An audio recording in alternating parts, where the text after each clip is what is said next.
Hello and welcome back to our acting masterclass. Now, we've gone through some of the administrative work, some of the business side of acting, so today we're actually going to start and deep dive into some of the techniques of acting, as well as just, the process of bringing characters to life and providing tips for aspiring actors to help you develop your own acting technique that you can use for theater, plays, basically everything you need to make a professional career out of acting. Now, a common misconception with the technique of acting is that a lot of people feel like there needs to be one single method. You need to have one go-to method. Even earlier in the class, I actually addressed to have your own method, right? You've developed your own method. Now, what I mean by that isn't necessarily that you need to be strict about sticking with one single method, but really it's about having different techniques, having a method of being flexible with different techniques to develop your own method. I don't mean it in the sense that there has to be one single technique that has to work universally. No, I don't think that's the case. I think that everyone will have their own technique, and even sometimes many different techniques depending on the project. There's been famous actors, Benedict Cumberbatch, I think, just to name a few, but that's just to name one, that have used multiple techniques on one project. They've kind of explored acting. And I think that's just one of the things to point out is that everything that you do, all the education and knowledge that you take from acting books, from different acting classes, all of those things are really just to add tools into your tool set, into your toolkit. And it's up to you on how you want to be creative with using those tools to build something. But that doesn't mean that there's a one-size-fits-all tool that you can use for everything. I mean, there are some common basis, there's some common ground with just, some basic techniques that to really help you start, but it doesn't mean that that one technique is going to work for everybody, and it should work for everything. Of course, some projects will naturally be more fun and it'll be more improv based, while, others are going to demand precise concentration and technical skill set, especially when it comes to large movie productions or just, things with higher stakes. You're going to want to be as professional and efficient as possible, which is where all of this technique will really help you expedite that process and know exactly what you want to do to make sure that you're not wasting anyone's time and that you're there to be professional and hardworking. One of the most important things that we can do as an actor is to step outside of our own shoes. Some would say that that is the basis of acting, is to step outside of our own shoes and to really dive into the world of creating characters that are different than yourself. I think that creating a character different from yourself is actually one of the most exciting aspects of acting to me personally. And the process of really stepping into someone else's shoe is exciting in that you are fundamentally altering your behavior and you are really understanding the perspective of someone else that's different from you. And that is both scary but thrilling and humbling and rewarding. I remembered having a conversation with my mom a few years back when I kind of told her that I wanted to be an actor. And she didn't support it very much because obviously I think she wanted me to, just be financially stable, and in acting that doesn't necessarily happen right off the bat. So I was kind of just trying to pitch my mom why I wanted to be an actor.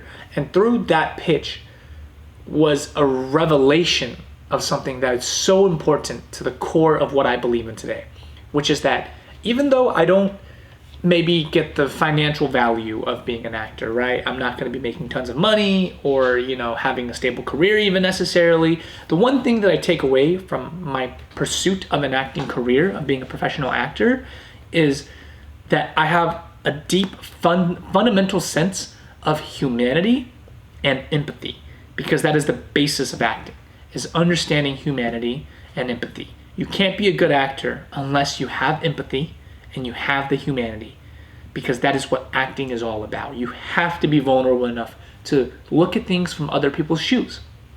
And that was what I realized was the basis of acting, one, but also that literally becoming an actor taught me how to become a better human being. So that is just a fun little story that I wanted to share on why I wanted to pursue acting and why I think it's one of the most valuable things that you can actually do. It's a huge reward that I think pays off in dividends, even when you decide to step away from acting, is just having that skill set and having that understanding of humanity and understanding of empathy. I think it's just super helpful all around throughout your life. Anyway, let's get back on track and let's just go over what it means to develop and become a character, right? We talk about developing, we talk about, finding your character. So what does that mean? Well, essentially for me, becoming a character involves two parts. So the first part is that you have to mentally understand where your character is coming from. You have to mentally understand why that character thinks the way they do and behaves the way they do, the psychology of that character, and then you need to create the physical form of the character, meaning that you have to understand how this character walks, talks, how they physically express themselves. And when those two things come together, that's when you get a character, a unique take, a unique character that you put on film, on stage. In my opinion, I think that it is much more important to understand and develop the mental aspect of the character. And what I mean by that is not just to understand it intellectually, but to allow it to translate into actual feelings and subconscious thought. Because when you don't have the mental aspect of your character, that mental aspect is completely going to change and alter your physical aspect of the character.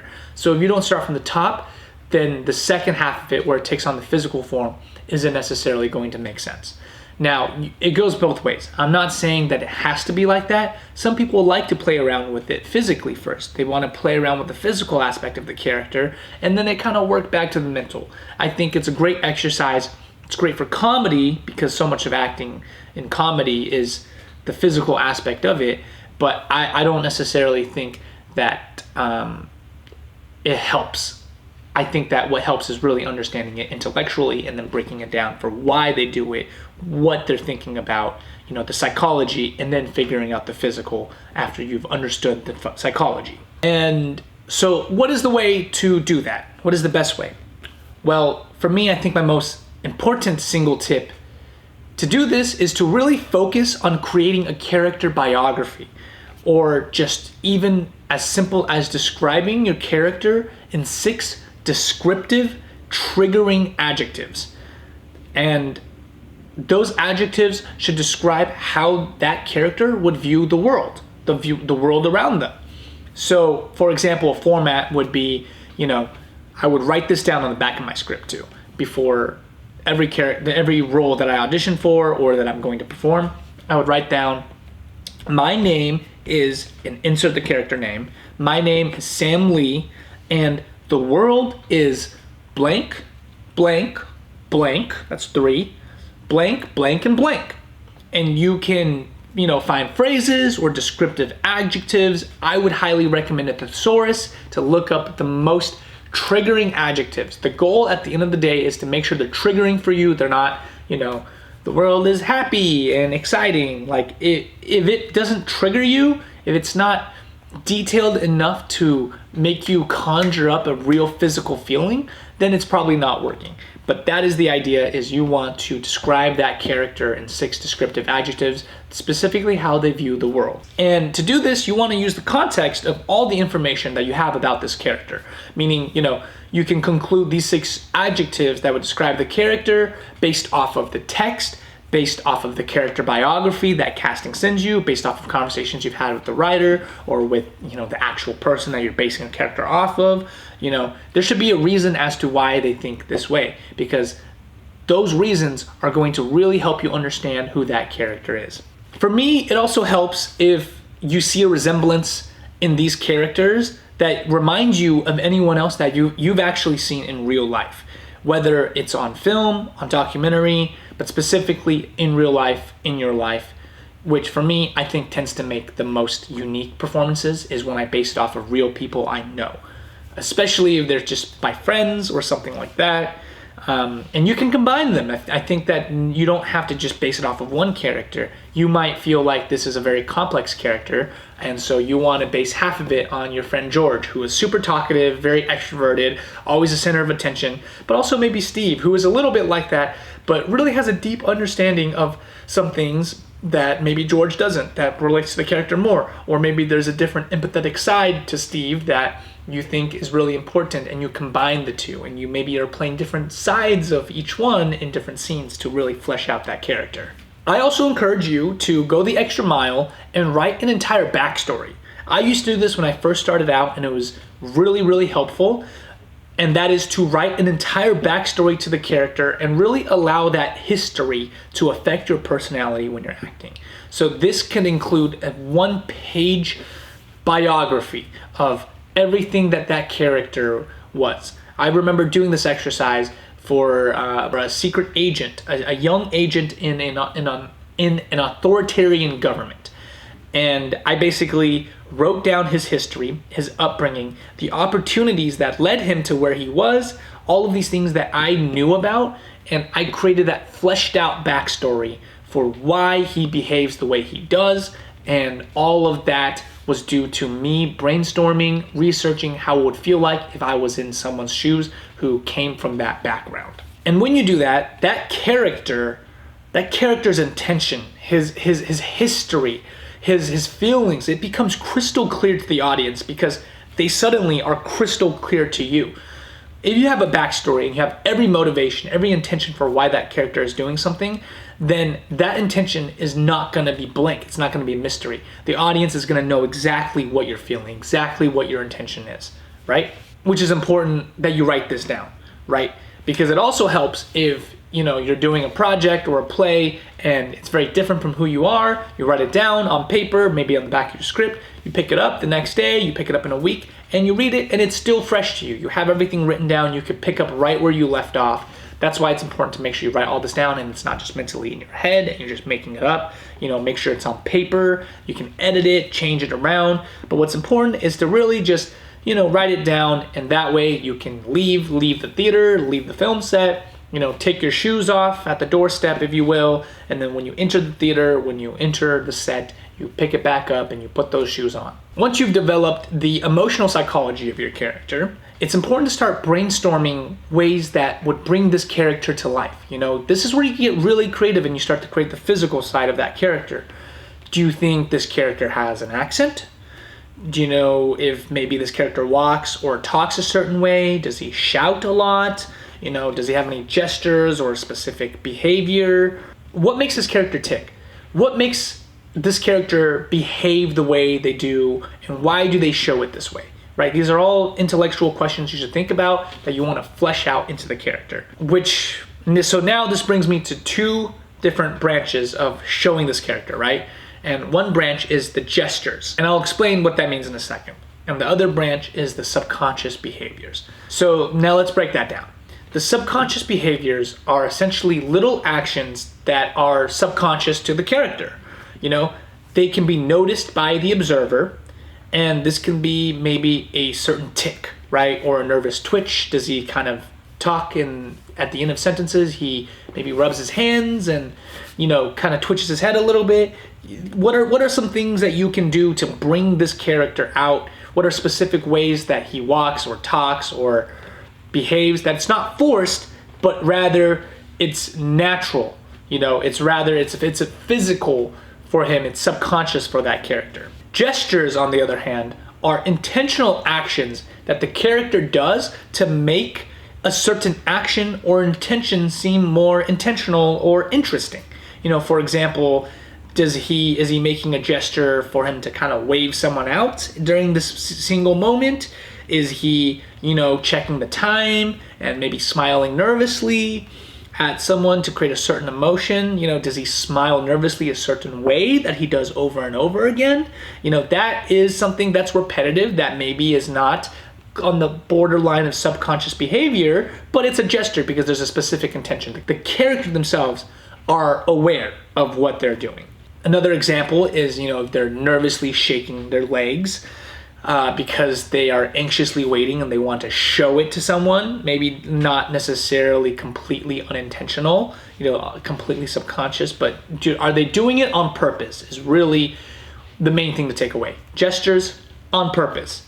Subconscious behaviors, not on purpose, usually subconscious. However, both of these, both the physical gesture and the subconscious behaviors, need to be intentional to the actor performing the character. It's important for the actor to be laser specific and know which is which, right? Because if you're making subconscious behavior, it shouldn't be subconscious to you. Otherwise, you don't know you're making it. It has to be subconscious in the sense that you know you're doing it on purpose. Same with these gestures. You know you're doing it on purpose, except now it's in the character's shoe. The character is doing it on purpose to showcase something, whereas you as the actor are playing that character. Basically, you as an actor, you have to understand every behavior and every expression that you are showcasing to the observer. Because if you're unaware of it, chances are you're not going to make for a very flexible actor. There might be some certain things that you cannot fix that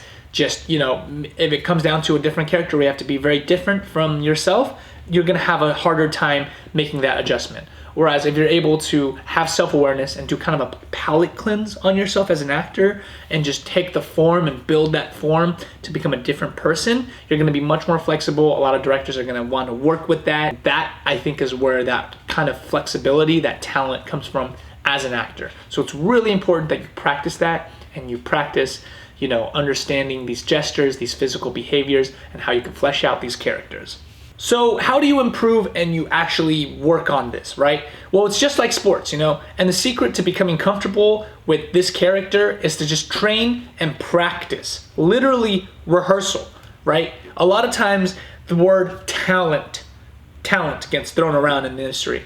And for me, I personally think that's just BS. That's a word to make actors feel good about themselves. And raw talent is simply being able to understand that practicing is important and to actually just practice bringing out the physical forms of that character and just having that self-awareness to understand how to interpret the character, how to become different interpretations, and how to be flexible with you when you're working and training yourself and being different characters, picking up different emotions, trying and experimenting new gestures, new physical forms, and learning from that. So whether you are learning a new accent, a new way of talking, of walking, if you're not very flirty and you want to learn how to be flirty, or you're crying, getting in touch with one's emotions, being able to hold on to these emotions, all of this is literally just practice. If you're able to set aside the time to rehearse and practice and just be in a room and practice this, that is where you will really grow as an actor.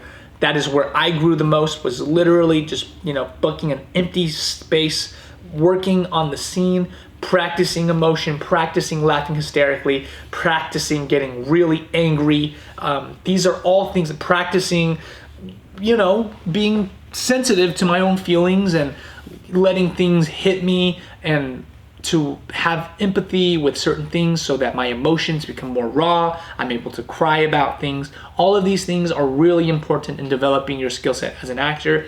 And these are all things that you should work on. And once you have worked on them, you have a training regimen, you are comfortable working on it, you understand that working on it is important, that is when people will label you as a talented actor. And they might not see it, they might not know you're doing it, but all that work is creating that skill set for you so that you could whip it out and do all of these things at a moment's notice, and people will be like, how the heck is this person just doing this right now in front of me like it's nothing, right? It's all about being uninhibited, and the best way to do that is to practice.